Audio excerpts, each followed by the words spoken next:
트럼프가 연단을 내리쳤습니다. 기자들이 숨을 죽였습니다. 백악관 브리핑룸의 공기가 굳어버렸습니다. 그리고 그 다음 문장이 나왔습니다. 한국을 보십시오. 수많은 동맹국이 있었습니다. 유럽도 있었고 일본도 있었습니다. 나토 회원국만 해도 30개가 넘었습니다.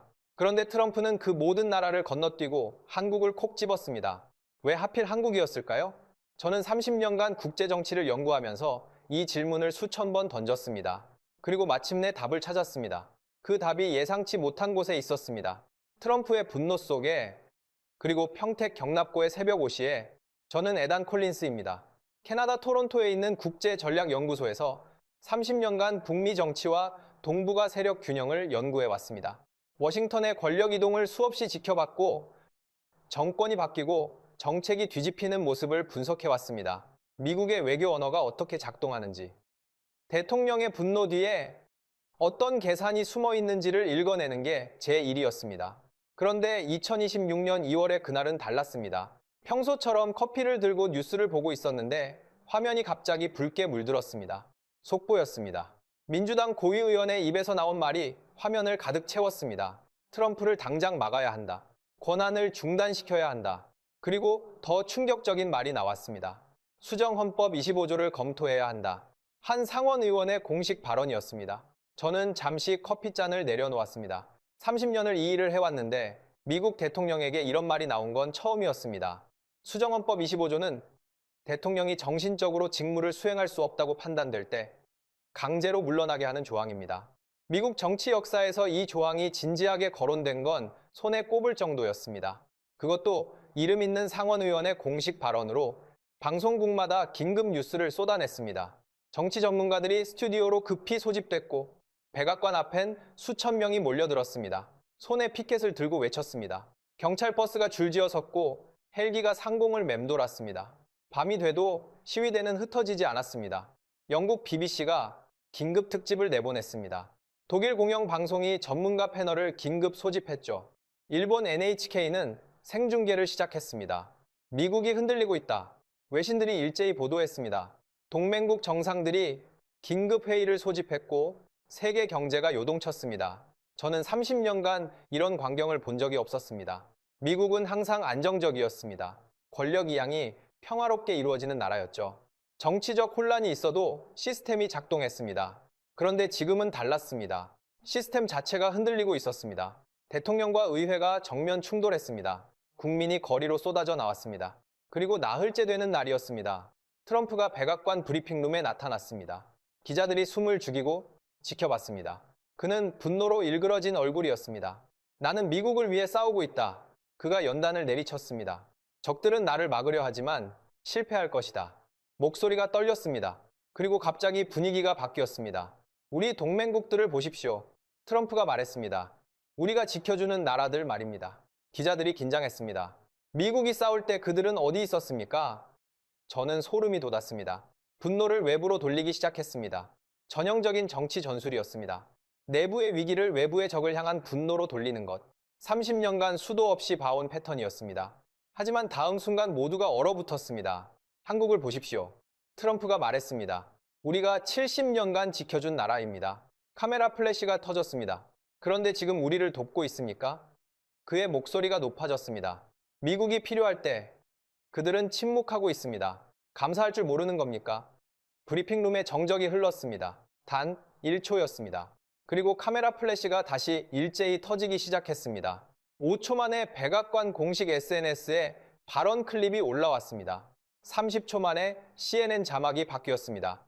트럼프 한국 직격. 5분 만에 백악관 서관 복도가 술렁이기 시작했습니다. 참모들이 휴대폰을 꺼내 들었습니다. 누군가 작게 욕을 내뱉었습니다. 또 시작이군. 1시간 만에 국무부 한국 데스크에 비상이 걸렸습니다. 2시간 만에 펜타곤 인도태평양 사령부가 긴급 화상회의를 소집했습니다. 3시간 만에 도쿄 미국 대사관이 본국에 전문을 쳤습니다. 한국 측 반응 없음. 4시간 만에 베이징 대사관도 같은 전문을 보냈습니다. 한국 측 침묵. 그 시각 서울 외교부 청사 7층에서는 야근하던 상황관들이 모니터를 멍하니 바라보고 있었습니다. 도쿄, 베이징, 워싱턴이 동시에 술렁이는데 정작 서울은 아무 말이 없었습니다. 그리고 한반도 남쪽 평택에서는 새벽 5시였습니다. 캠프 험프리스의 한 경납고에 라디오 한 대만 조용히 켜져 있었습니다. 저는 믿을 수 없었습니다. 왜 지금 한국입니까? 수많은 동맹국 중에 왜 하필 한국입니까? 유럽도 있고 일본도 있는데 왜 한국을 콕 집어서 말하는 겁니까? 전 세계 언론이 일제히 보도했습니다. 트럼프, 한국 저격, 한미동맹 위기, 헤드라인이 쏟아졌습니다. 그리고 모두가 한국 정부의 반응을 기다렸습니다. 그날 오후 한국 외교부 정례 브리핑이었습니다. 기자들이 평소의 2배로 몰려들었습니다. 카메라 수십 대가 단상을 향했습니다. 외교부의 공식 입장은 무엇입니까? 한 기자가 물었습니다. 대변인은 잠시 침묵했습니다. 그리고 짧게 답했습니다. 특별히 드릴 말씀이 없습니다. 그게 전부였습니다. 항의도 해명도 반박도 없었습니다. 단 한 문장, 기자들이 술렁였습니다. 다시 물었습니다. 정말 입장이 없습니까? 대변인은 같은 말을 반복했습니다. 드릴 말씀이 없습니다. 외신들이 일제히 보도했습니다. 한국 침묵, 서울 무대응, 미국 언론은 의아해했습니다. 보통은 발끈하는 게 정상이었습니다. 변명을 하거나 항의를 해야 했습니다. 그런데 한국은 아무 말이 없었습니다. 침묵 그 자체였습니다. 저는 화면을 멍하니 바라봤습니다. 30년간 국제정치를 연구했지만 이해가 안 됐습니다. 왜 하필 이 타이밍에 한국입니까? 왜 저 많은 나라 중 한국을 지목한 겁니까? 그리고 한국은 왜 저렇게 침묵하는 겁니까? 그날 밤 저는 잠을 이룰 수 없었습니다. 트럼프의 분노린 얼굴이 머릿속에서 떠나지 않았습니다. 감사할 줄 모른다. 그 말이 계속 맴돌았습니다. 뭔가 이상했습니다. 단순한 화풀이가 아니라는 느낌이 들었습니다. 거기엔 더 깊은 이유가 있을 것 같았습니다. 다음 날 아침 책상 서랍을 열었습니다. 한 달 전 메모가 거기 있었습니다. 누렇게 변한 종이였습니다. 페이지 위쪽에 날짜가 적혀 있었습니다. 그 메모를 다시 읽기 시작했습니다. 이상한 일이었습니다. 그날의 위기와 오늘의 한국 저격이 어딘가 연결되어 있다는 느낌이었습니다. 한 달 전, 그러니까 모든 것이 시작된 그날 말입니다. 이란에서였습니다. 트럼프가 한국을 언급하기 한 달 전이었습니다. 저는 그날도 평소처럼 사무실에 있었습니다. 그런데 백악관 긴급 발표가 떴습니다. 화면 속 트럼프는 심각한 표정이었습니다. 이란은 즉시 호르무즈 해협을 개방하라. 그가 단호하게 말했습니다. 거부한다면 우리는 모든 수단을 동원할 것이다. 이란의 군사시설은 72시간 내에 초토화될 것이다. 저는 숨을 멈췄습니다. 초토화. 미국 대통령의 입에서 저런 단어가 나왔습니다. 이건 경고가 아니었습니다. 선전포고에 가까웠습니다. 전 세계가 긴장했습니다. CNN이 속보를 내보냈습니다. BBC가 중동 특파원을 급파했습니다. 저는 지난 20년간의 중동 역사를 떠올렸습니다. 이라크 전쟁도 있었습니다. 시리아 내전도 있었습니다. 하지만 이번은 달랐습니다. 이란은 중동 최강국이었습니다. 8천만 인구의 강력한 군대를 보유했습니다. 혁명수비대는 정예부대였습니다. 미사일 능력도 무시할 수 없었습니다. 나흘 뒤였습니다. 미군이 움직이기 시작했습니다. B 스텔스 폭격기가 중동으로 이동했습니다. 항공모함 에이브러햄 링컨호가 페르시아만으로 전진했습니다. 전투기 80여 대를 실은 채였습니다. 구축함 5척이 호위했습니다. 핵잠수함도 수중 배치됐다는 소식도 들렸습니다. 저는 군사위성 이미지를 확인했습니다. 중동 미군 기지마다 전투기가 빽빽했습니다. 개전 직전 분위기였습니다. 이란도 가만히 있지 않았습니다. 혁명수비대가 총동원령을 내렸습니다. 미사일 부대가 이동했습니다. 미국이 공격하면 이스라엘과 미군 기지를 모두 타격하겠다. 이란 최고 지도자가 경고했습니다. 세계 경제가 흔들리기 시작했습니다. 국제 유가가 폭등했습니다. 배럴당 80달러에서 하루 만에 120달러로 치솟았습니다. 호르무즈 해협이 봉쇄될 거라는 공포 때문이었습니다. 전 세계 원유 물동량의 5분의 1이 이 해협을 지납니다. 뉴욕 증시가 이틀 만에 8% 폭락했습니다. 도쿄도 런던도 똑같았습니다. 각국 정상들이 긴급히 움직였습니다. 프랑스 대통령이 중재에 나섰습니다. 독일 총리가 트럼프에게 전화를 걸었습니다. 영국 총리도 백악관과 접촉했습니다. 하지만 트럼프는 요지부동이었습니다. 이란이 굴복할 때까지 압박한다. 협상은 없다. 저는 공포를 느꼈습니다. 30년간 국제 정치를 연구하면서 이런 위기는 처음이었습니다. 냉전 시대에도 이 정도는 아니었습니다. 그리고 그 살벌한 위기 속에서 거의 보도되지 않은 사실이 하나 있었습니다. 저는 나중에야 알게 됐습니다. 호르무즈 해협 인근 바다에서 한국 청해부대 구축함이 조용히 움직이고 있었다는 사실을요. 미 해군 보급선 한 척이 연료가 부족했습니다. 본국 보급선이 도착하려면 나흘이 더 걸렸습니다. 전쟁이 임박한 상황에서 나흘은 치명적이었습니다. 그때 청해부대가 다가갔습니다. 자국 함정에 비축해둔 연료를 나눠줬습니다. 그리고 무전 한마디만 보냈습니다. 필요하시면 더 드리겠습니다. 미 해군 함장이 답했습니다. 감사합니다. 한국 함장님, 그게 전부였습니다. 한국 정부는 공식 발표하지 않았습니다. 청와대도 국방부도 외교부도 침묵했습니다. 보도 자료조차 내지 않았습니다. 그저 했을 뿐이었습니다. 보답을 바라지 않았습니다. 생색을 내지 않았습니다. 동맹이니까 했을 뿐이었습니다.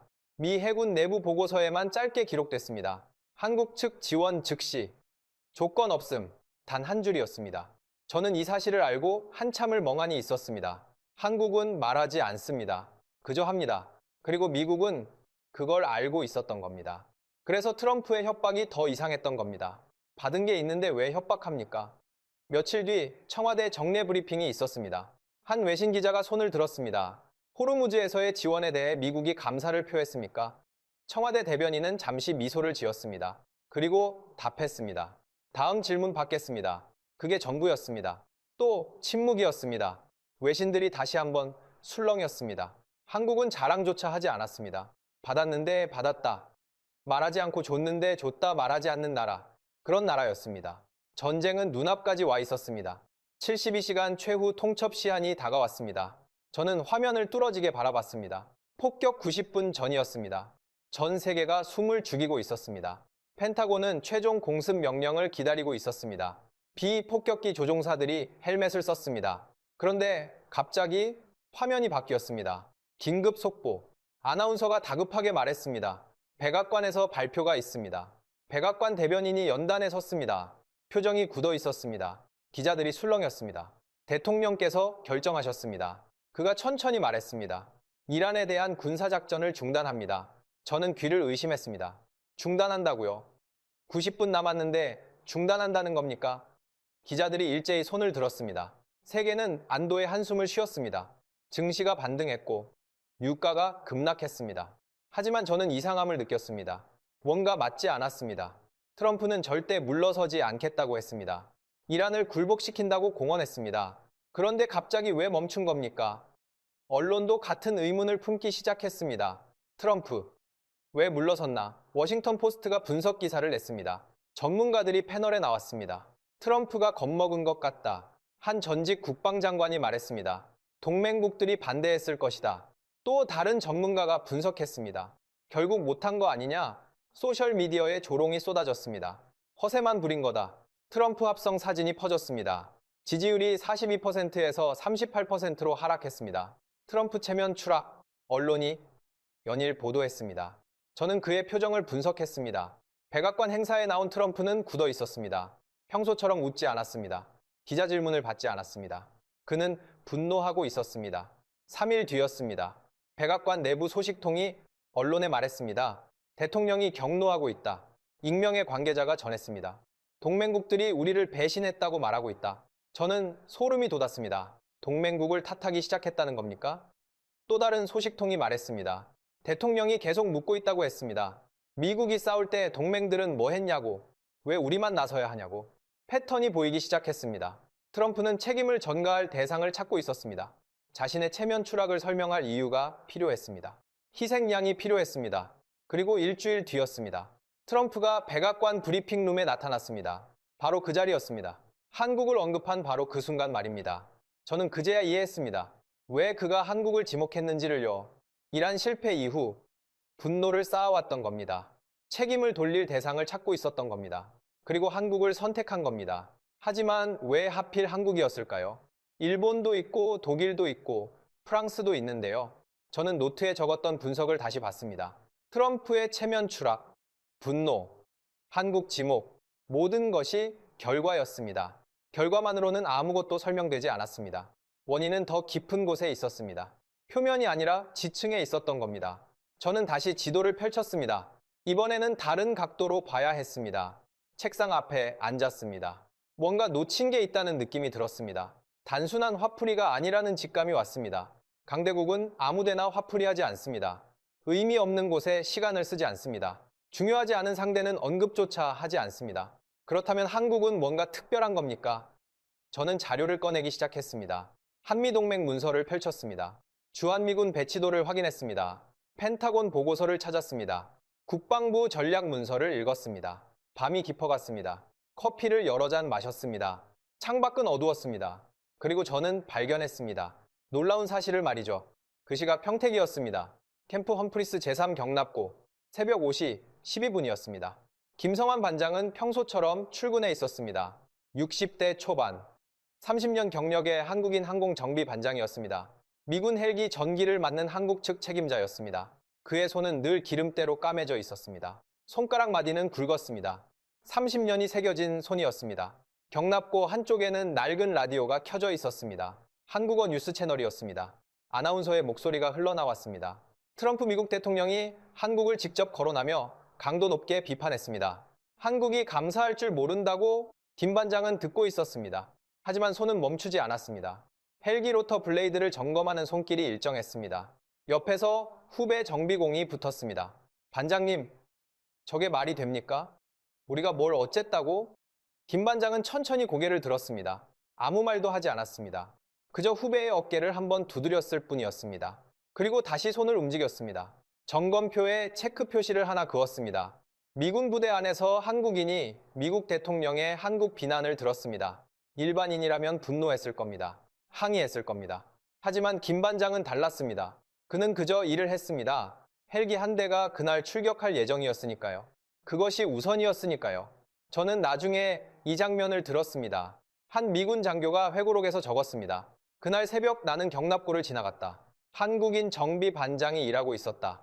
라디오에서는 우리 대통령이 그의 나라를 욕하고 있었다. 하지만 그는 손을 멈추지 않았다. 나는 그 순간 부끄러움을 느꼈다. 이것이 한국이었습니다. 말로 항변하지 않는 나라, 그저 묵묵히 자기 일을 하는 나라, 그리고 그것이 가장 무서운 응수였습니다. 저는 지도를 펼쳤습니다. 동부가 전략 지도였습니다. 미국 국방부가 작성한 공개 문서였습니다. 지도를 펼친 순간 소름이 돋았습니다. 한반도가 중앙에 있었습니다. 그 주변을 둘러싼 국가들이 보였습니다. 북쪽엔 중국이 있었습니다. 14억 인구의 거대 제국입니다. 동쪽엔 일본이 있었습니다. 서쪽으로 러시아가 내려다보고 있었습니다. 그리고 한국은 그 정중앙에 있었습니다. 저는 주한미군 기지 위치를 확인했습니다. 평택에 캠프 험프리스가 있습니다. 미 육군 최대 해외 기지죠. 김성환 반장이 일하는 바로 그 경납고가 있는 곳입니다. 오산의 공군 기지에는 F-16 전투기들이 배치되어 있습니다. 군산, 대구에도 미군 시설이 있습니다. 부산엔 해군 기지가 있습니다. 3만 명이 넘는 미군이 주둔하고 있습니다. 저는 문득 의문이 들었습니다. 이 병력이 정말 북한만 견제하는 겁니까? 인구 2. 500만의 북한을 막기 위해서입니까? 그것만으로는 설명이 안 됩니다. 펜타곤 보고서를 다시 펼쳤습니다. 첫 페이지에 이렇게 적혀 있었습니다. 주한미군은 인도태평양 전략의 핵심 거점이다. 한반도는 중국 견제의 전초기지다. 태평양 방어선의 중심축이다. 저는 숨이 부었습니다. 북한이 아니었습니다. 주한미군의 진짜 목표는 중국이었던 겁니까? 더 읽어내려갔습니다. 중국이 태평양으로 진출하는 것을 막는다. 보고서는 명확했습니다. 한국은 제일 방어선이다. 일본, 괌, 하와이로 이어지는 방어망의 시작점이다. 저는 전율했습니다. 왜 미국이 한국에 집착하는지 보였습니다. 한국은 단순한 나라가 아니었습니다. 그곳은 전략의 심장이었습니다. 동북아의 닻이었습니다. 흔들리지 않으면 전체 방어선이 흔들리지 않는 그런 닻이었던 겁니다. 한국에서 중국 베이징까지 거리를 확인했습니다. 900km입니다. 서울에서 중국 동부 해안까지는 600km도 안 됩니다. 미군 전투기로 30분 거리입니다. 미사일은 10분이면 도달합니다. 저는 이해했습니다. 주한미군은 북한 방어용이 아니었습니다. 중국을 겨냥한 칼이었던 겁니다. 언제든 중국 심장부를 찌를 수 있는 위치였습니다. 그래서 중국이 그렇게 신경 쓰는 겁니다. 사드 배치 때 왜 그렇게 난리였습니까? 중국이 한국을 경제적으로 압박했습니다. 한한령을 내렸습니다. 중국도 알고 있었던 겁니다. 한국에 미군이 있다는 게 얼마나 위협적인지를요. 자기들 목에 칼이 들이댄 거나 마찬가지였습니다. 러시아도 확인했습니다. 블라디보스토크가 보였습니다. 러시아 태평양 함대 기지입니다. 한국에서 600km, 러시아도 마찬가지입니다. 주한미군이 있으면 견제당합니다. 모든 길이 한국으로 연결됐습니다. 중국 견제, 러시아 견제, 북한 견제, 일본 방어, 태평양 방어선, 인도태평양 전략 핵심. 미국은 한국 없이 안 됩니다. 저는 의자에 깊숙이 몸을 기댔습니다. 모든 것이 이해됐습니다. 트럼프가 왜 한국을 압박했는지 말입니다. 미국은 한국을 절대 포기 못합니다. 전략적으로 불가능합니다. 한국을 잃으면 아시아 전체를 잃습니다. 그런데 트럼프는 협박했습니다. 감사할 줄 모른다. 우리가 지켜줬다. 하지만 그건 실수였습니다. 왜냐하면 그 순간 모두가 알아차리게 됐으니까요. 미국이 얼마나 한국을 필요로 하는지를 말이죠. 저는 펜을 들었습니다. 노트에 적기 시작했습니다. 미국은 한국을 협박할 수 없다. 왜냐하면 미국이 더 필요하기 때문이다. 주한미군은 한국을 위한 게 아니다. 미국 자신을 위한 것이다. 한국은 보호받는 나라가 아니다. 미국 전략의 필수 요소다. 창밖을 봤습니다. 날이 밝아오고 있었습니다. 밤새 자료를 분석했습니다. 하지만 후회는 없었습니다. 저는 진실을 발견했으니까요. 트럼프가 감추려던 진실을 말이죠. 미국은 한국 없이는 못 섭니다. 아시아에서 패권을 유지할 수 없습니다. 중국을 견제할 수 없습니다. 한국은 미국에게 선택이 아닙니다. 필수입니다. 그리고 그 순간 저는 깨달았습니다. 트럼프의 협박이 왜 역효과를 낸 건지를요. 미국이 스스로 약점을 드러낸 겁니다. 우리는 한국이 필요하다. 트럼프는 그렇게 고백한 셈이었습니다. 그 무렵 외교부 장관이 유럽 순방 중이었습니다. 어느 기자회견장이었습니다. 한 프랑스 기자가 손을 들었습니다. 장관님, 트럼프 대통령의 발언에 대해 어떻게 생각하십니까? 회견장이 조용해졌습니다. 모두가 한국 외교수장의 입을 주시했습니다. 장관은 마이크를 잡았습니다. 잠시 청중을 둘러봤습니다. 그리고 미소를 지었습니다. 단지 미소뿐이었습니다. 다음 질문 받겠습니다. 그게 답이었습니다. 회견장이 잠시 술렁했습니다. 그리고 곧 박수가 터져 나왔습니다. 누군가는 알아본 겁니다. 그 미소의 의미를요? 침묵이 가장 강한 응수라는 사실을요. 다음 날 르몽드 일면에 사진이 실렸습니다. 미소 짓는 한국 외교장관의 얼굴이었습니다. 헤드라인은 단 두 글자였습니다. 여유. 그 시각 평택에서는 아침 교대 시간이었습니다. 김성환 반장이 헬멧을 벗었습니다. 야간 정비조 근무를 막 마친 참이었습니다. 후배 정비공이 다가왔습니다. 손에 신문을 들고 있었습니다. 트럼프. 또 한국 비난. 일면 헤드라인이 보였습니다. 후배가 물었습니다. 반장님 정말 한마디도 안 하실 겁니까? 김 반장은 잠시 신문을 받아봤습니다. 그리고 천천히 말했습니다. 30년이다. 그게 전부였습니다. 30년이라는 단 한마디. 후배는 더 묻지 못했습니다. 무슨 의미인지 알았으니까요. 30년 동안 김 반장은 이 경납고를 지켰습니다. 미군기 수천 대가 그의 손을 거쳐갔습니다. 한미연합훈련, 평화유지작전, 재난구조, 모든 곳에 그의 정비 도장이 찍혔습니다. 말 한마디 없이 30년이었습니다. 이게 한국이었습니다. 동북아에 흔들리지 않는 나라. 국제 전문가들의 분석도 같은 결론에 도달하고 있었습니다. 영국 싱크탱크 채텀하우스 보고서였습니다. 트럼프의 한국 압박은 역설적이다. 미국이 한국을 필요로 한다는 증거다. 강대국은 불필요한 곳에 시간을 쓰지 않는다. 독일 전략연구소도 비슷했습니다. 미국은 한국 없이 아시아 전략을 유지할 수 없다. 트럼프가 압박할수록 미국의 의존도가 드러난다. 일본 전문가도 같은 말을 했습니다. 주한미군 철수는 미국에게 자살행위다. 도쿄대 교수가 발표했습니다. 중국이 동북아를 장악하게 된다. 세계가 알아차리고 있었습니다. 미국이 한국에 의존한다는 사실을요. 저는 워싱턴 내부 반응도 추적했습니다. 펜타곤은 조용했습니다. 국방부 관계자들은 트럼프 발언에 거리를 뒀습니다. 우리는 한미동맹을 지지한다. 국방장관이 조심스럽게 말했습니다. 주한미군은 미국 안보에 필수적이다. 트럼프와 다른 입장이었습니다. 전직 고위 관료들도 목소리를 냈습니다. 트럼프는 실수하고 있다. 전 국방장관이 인터뷰했습니다. 한국을 압박해서 얻을 게 없다. 오히려 미국 입장만 약해진다. 전 국무장관도 경고했습니다. 동맹은 협박으로 유지되지 않는다. 신뢰로 유지된다. 트럼프는 신뢰를 깨고 있다. 저는 확신했습니다. 트럼프는 전략적 실수를 했던 겁니다. 자신의 약점을 스스로 드러낸 겁니다. 협박은 힘의 과시가 아니었습니다. 오히려 불안의 표현이었습니다. 강한 자는 협박하지 않습니다. 그냥 행동합니다. 약한 자가 협박합니다. 할 수 없으니 말로 하는 겁니다. 트럼프는 주한미군을 철수할 수 없었습니다. 전략적으로 불가능했습니다. 펜타곤이 반대했습니다. 의회도 반대할 겁니다. 할 수 없으니 압박한 겁니다. 협박은 곧 고백이었습니다. 우리는 당신이 필요합니다. 트럼프는 사실상 그렇게 말한 겁니다. 한국 대통령이 입을 연 건 트럼프 발언 이후 한 달 만이었습니다. 청와대 정원이었습니다. 외신 기자들이 모두 모였습니다. 모두가 긴 성명을 기대했습니다. 반박이 있을 줄 알았습니다. 적어도 해명이라도 있을 거라 봤습니다. 대통령이 연단에 섰습니다. 마이크를 잡았습니다. 잠시 청중을 봤습니다. 그리고 천천히 말했습니다. 우리는 우리의 길을 갑니다. 그게 전부였습니다. 단 한 문장. 대통령은 연단을 내려왔습니다. 질문을 받지 않았습니다. 기자들이 한순간 멍해졌습니다. 그리고 깨달았습니다. 더 말할 것이 없다는 사실을요. 이미 충분하다는 사실을요. 다음날 전 세계 주요 신문 일면에 같은 사진이 실렸습니다. 한국 대통령의 짧은 한 문장이었습니다. 워싱턴 포스트는 이렇게 분석했습니다. 우리는 한국을 다시 봐야 한다. 영국 더 타임즈는 헤드라인을 이렇게 뽑았습니다. 침묵의 승리자. 일본 아사히는 사설을 냈습니다. 한국의 한 문장이 미국의 모든 협박을 무력화했다. 트럼프 발언 이후 분위기가 바뀌었습니다. 세계가 한국을 다시 보기 시작했습니다. 영국 파이낸셜 타임즈가 특집을 냈습니다. 미국은 왜 한국에 집착하는가? 구체적인 분석이 이어졌습니다. 주한미군 3만 명은 북한만 견제하지 않는다.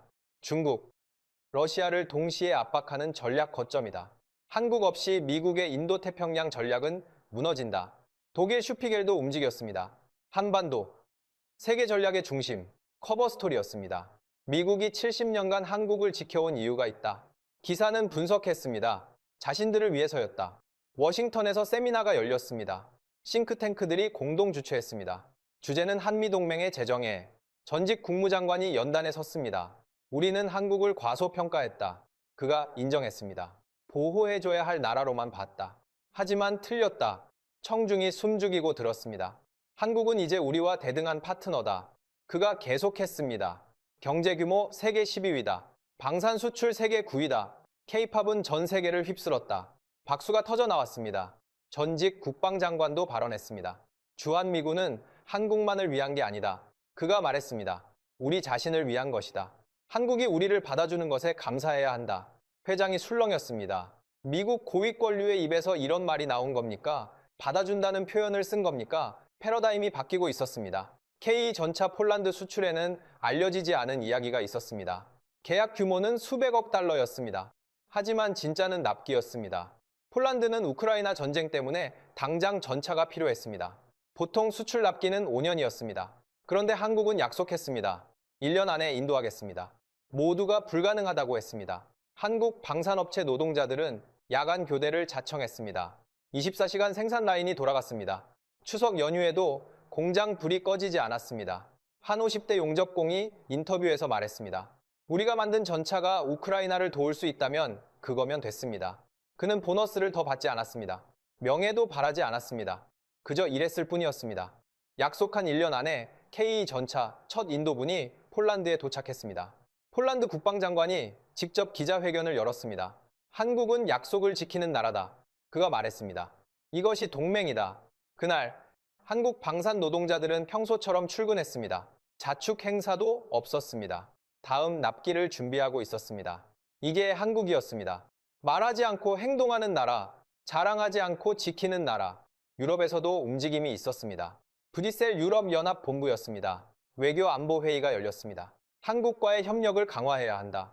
한 외교관이 제안했습니다. 인도태평양 지역에서 핵심 파트너다. 프랑스가 먼저 움직였습니다. 마크롱 대통령이 한국 방문을 발표했습니다. 전략적 동반자 관계를 심화하겠다. 공식 성명이었습니다. 영국은 한 발 더 나갔습니다. 한국과 안보 협력을 확대한다. 국방장관이 선언했습니다. 인도태평양 전략에서 함께 갈 것이다. 세계 질서 속의 위치가 재정립되고 있었습니다. 단순한 미국 동맹국이 아니었습니다. 보호받는 나라가 아니었습니다. 세계 전략 거점 국가였습니다. 패권 경쟁의 핵심 축이었습니다.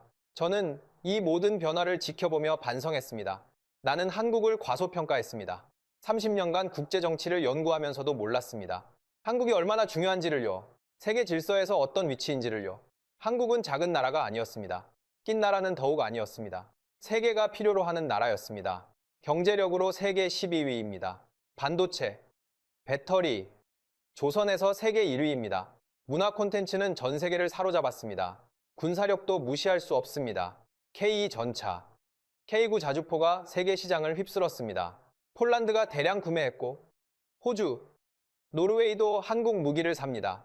그리고 몇 주 뒤 미국 국방장관이 한국을 방문했습니다. 일정에 없던 곳을 갔습니다. 평택 캠프 험프리스였습니다. 제3 경납고였습니다. 김성환 반장이 30년간 일해온 바로 그곳이었습니다. 국방장관이 통역과 함께 들어섰습니다. 정비공들이 잠시 일을 멈췄습니다. 장관은 천천히 경납고를 둘러봤습니다. 30년 된 공구함, 손때 묻은 점검표, 정성스레 걸린 안전모델. 그가 발걸음을 멈춘 곳은 김성환 반장 앞이었습니다. 장관이 모자를 벗었습니다. 미군 사성장군이 한국인 정비반장 앞에서 모자를 벗은 겁니다. 통역이 당황했습니다. 의전에 없는 행동이었습니다. 장관의 얼굴이 잠시 굳어 있었습니다. 그는 김 반장의 손을 봤습니다. 30년의 기름때가 새겨진 손이었습니다. 그리고 자신의 손을 봤습니다.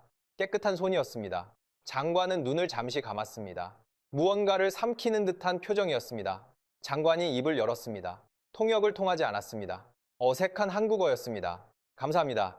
선생님, 경납고가 정적에 빠졌습니다. 선생님이라는 단어를 미국 국방장관이 한국 정비반장에게 쓴 겁니다. 그것도 한국어로요. 김 반장은 잠시 어리둥절했습니다. 그리고 천천히 고개를 숙였습니다. 아무 말도 하지 않았습니다. 그저 가볍게 고개를 숙였을 뿐이었습니다. 30년의 침묵이었습니다. 그 침묵 앞에서 미국 국방장관이 다시 한번 고개를 숙였습니다. 두 번째였습니다. 더 깊었습니다. 저는 그 장면을 영상으로 봤습니다. 한참을 멍하니 있었습니다. 그리고 깨달았습니다. 이것이 역사가 뒤집히는 순간이었음을요. 70년 전 미국이 한국에 손을 내밀었습니다. 전쟁의 나라를 일으켜 세웠습니다. 그것이 1950년이었습니다. 75년이 흘렀습니다. 이제는 미국이 한국의 손을 빌리고 있었습니다. 도움을 청하고 있었습니다. 그것도 경납고에서 일하는 한 정비 반장 앞에서 모자를 벗는 방식으로요. 이것이 진짜 동맹의 모습이었습니다. 협박이 아니었습니다. 베푸는 것도 아니었습니다. 서로가 서로에게 고개를 숙일 수 있는 관계, 그것이 동맹이었습니다. 경납고를 나서며 장관이 동행한 참모에게 한마디 했다고 합니다. 우리는 저 사람들 없이 아시아를 지킬 수 없다. 참모가 묵묵히 고개를 끄덕였습니다. 그리고 장관은 한마디를 더 보탰습니다. 그리고 저들은 우리에게 그것을 한 번도 자랑하지 않았다. 저는 마지막으로 세계 지도를 바라봤습니다. 30년간 수없이 봐온 지도였습니다. 하지만 이제는 다르게 보였습니다. 한국이 다르게 보였습니다. 더 이상 작은 점이 아니었습니다. 강대국들 사이에 낀 나라도 아니었습니다. 중심이었습니다. 세계가 주목하는 중심, 모두가 필요로 하는 중심. 1950년 한국 전쟁 당시를 생각해 봤습니다. 폐허였습니다. 세계 최빈국이었습니다. 국제사회의 도움 없이는 존재할 수 없었습니다. 75년이 흘렀습니다. 경제 규모 세계 12위입니다. 1인당 국민소득 35, 0달러를 넘었습니다. 기술 강국이 됐습니다. 문화 강국이 됐습니다. 군사 강국이 됐습니다. 세계가 배우러 오는 나라가 됐습니다. 트럼프는 한국을 굴복시키려 했습니다. 하지만 결과는 정반대였습니다. 세계는 깨달았습니다. 왜 미국이 한국을 놓지 못하는지를요. 왜 주한미군이 필수적인지를요. 왜 한국이 미국에게 중요한지를요. 협박은 곧 고백이었습니다. 트럼프는 사실상 이렇게 선언한 셈이었습니다. 우리는 당신이 필요합니다. 저는 노트를 덮었습니다. 결론은 명확했습니다. 트럼프의 협박은 미국의 약점이었다. 그리고 그 중심엔 한국이 있었다. 한국은 더 이상 보호받는 나라가 아닙니다. 이제는 모두가 필요로 하는 나라입니다. 세계가 먼저 손을 내미는 나라입니다. 강대국들이 함부로 못하는 나라입니다. 평택 경납고에서 묵묵히 일하는 김성환 반장의 손이 증명하고 있습니다. 호르무즈 바다에서 조용히 연료를 나눠준 청해부대 함장의 무전이 증명하고 있습니다. 야간 교대를 자청한 방산 노동자의 용접 불꽃이 증명하고 있습니다. 미국조차 함부로 못하는 나라, 중국도 함부로 대하지 못하는 나라, 일본도 견제해야 하는 나라, 유럽도 협력하려는 나라, 대한민국입니다. 트럼프가 감추려던 진실은 바로 그것이었습니다. 미국이 한국을 필요로 한다는 사실, 그리고 그 필요를 한국은 단 한 번도 자랑하지 않았다는 사실. 창밖을 바라봤습니다. 날이 완전히 밝았습니다. 새로운 하루가 시작됐습니다. 새로운 시대가 시작된 겁니다. 한국이 중심에 서는 시대, 한국을 무시할 수 없는 시대. 1950년 한국 전쟁의 폐허에서 일어났습니다. 75년 만에 세계 10대 강국이 됐습니다. 앞으로 10년, 20년은 어떻겠습니까? 세계는 변할 겁니다. 패권 구조가 재편될 겁니다. 그 중심에 한국이 있을 겁니다. 21세기 세계 질서의 핵심, 모두가 주목하는 나라, 누구도 무시할 수 없는 강국, 동북아의 다치이자 아시아의 근축, 대한민국입니다.